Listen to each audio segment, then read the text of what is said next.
Hi everyone, and welcome to today's video. For those of you who don't know me, my name is Lana, and on this channel we're talking about healing, embodiment, and personal development. Today we're going to talk about self-sufficiency and what does it mean. And as social beings, one might argue, how can I actually be self-sufficient when I constantly need other people? Because we humans as species rely on each other and on our community. But what I want to talk to you about today is in terms of energy and in terms of contribution. So in terms of community, what am I contributing to community? What am I giving and then receiving? Because this is what energy is about. I feel self-sufficient, I sustain my energy, then I give and then I receive, as opposed to abuse, energy feeding, taking, stealing something that is not ours, which we unfortunately do all the time to each other, whether we are aware of it or not. I would like to think that most of the times when we take energy from others, we are not aware what we are doing. And every time we take from others, a part of our energy is also being taken away. So the abuser is always the abused one.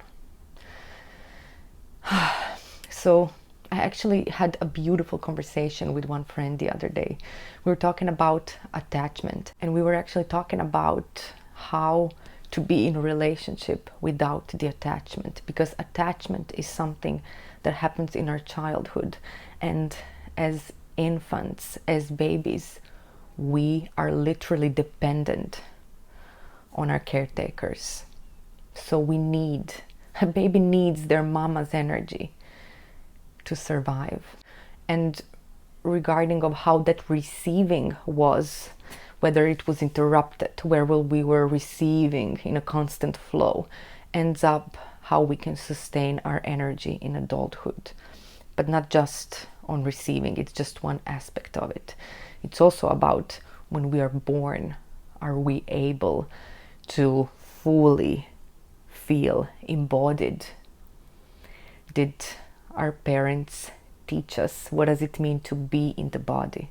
Or we felt so unsafe that we started dissociating, disconnecting, then our energy is very fragmented through our body. So we feel like we have a lot of energy at one time and that at one moment, and then no energy in another. Or some parts of us are fully energized, or we feel like we're losing our energy a lot. So there are many different dynamics. Or for example, if we were smothered and controlled, we feel like we are building up energy until we break. Or we can maybe endure it for quite a while.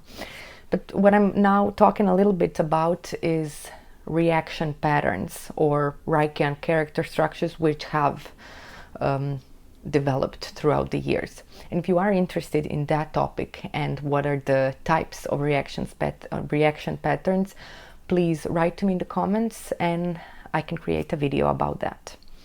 Today we're going to strictly focus on self-sufficiency. And coming back to the conversation I had with my friend and the attachment, she said something beautiful. That was, you know what? When one is self-sufficient, then you don't need to go into attachment. You go into connection. Ah, how beautiful! How beautiful! I was like, yes, it's exactly like that.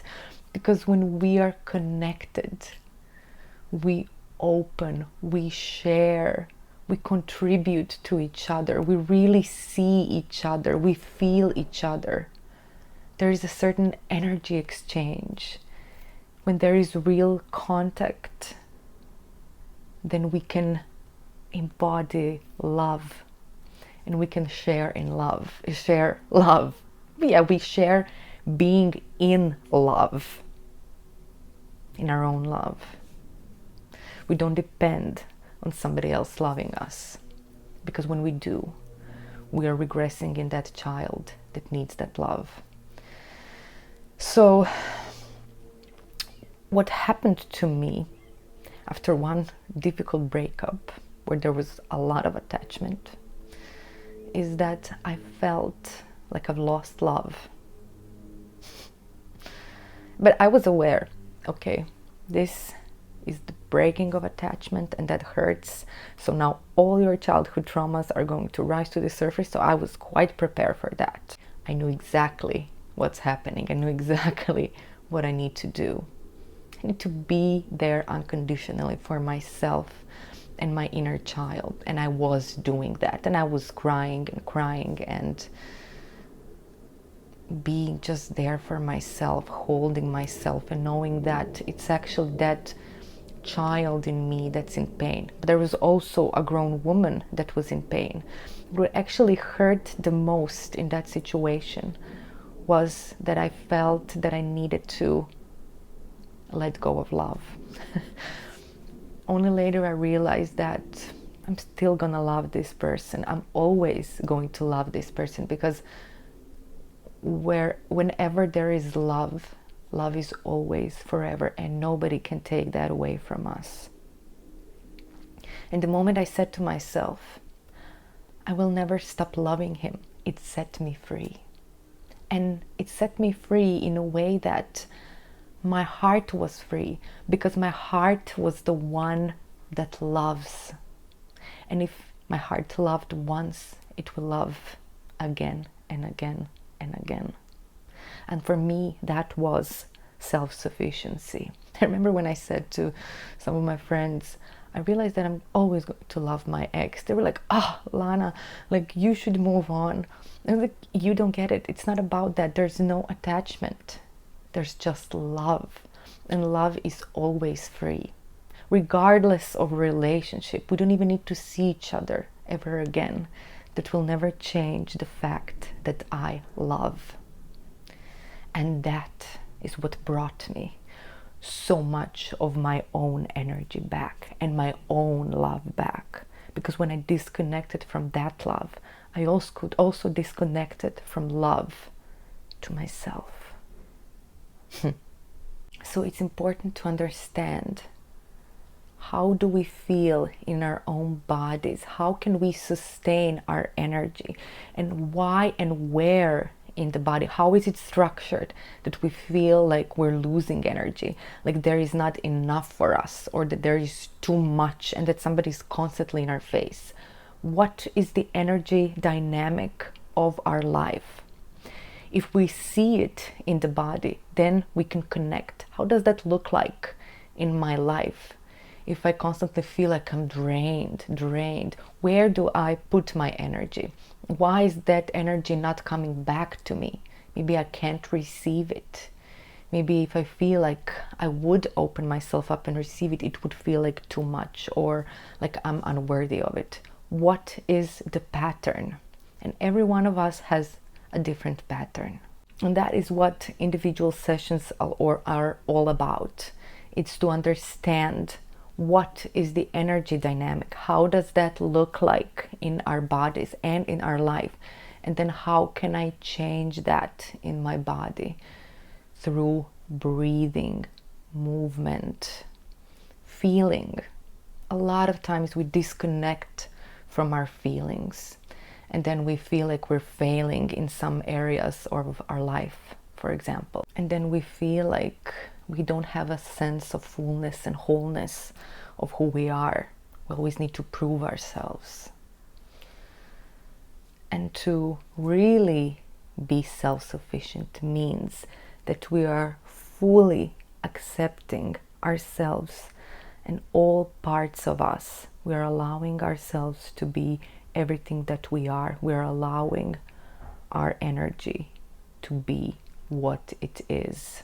And once we understand what is the dynamic, once we allow that energy to flow, something that was maybe suppressed, something that was insufficient, when we change that energy dynamic, we always sort of like put it back to its origins.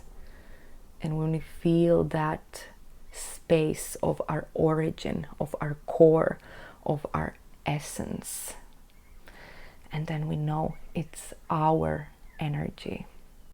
And when we are fully aware of that, that is where real freedom comes. Because in that freedom, we no longer seek outside what doesn't belong to us. We are allowing the full freedom and the full flow of energy. And I will dare say, then we can truly walk on water. Meaning, we don't need to be efforting.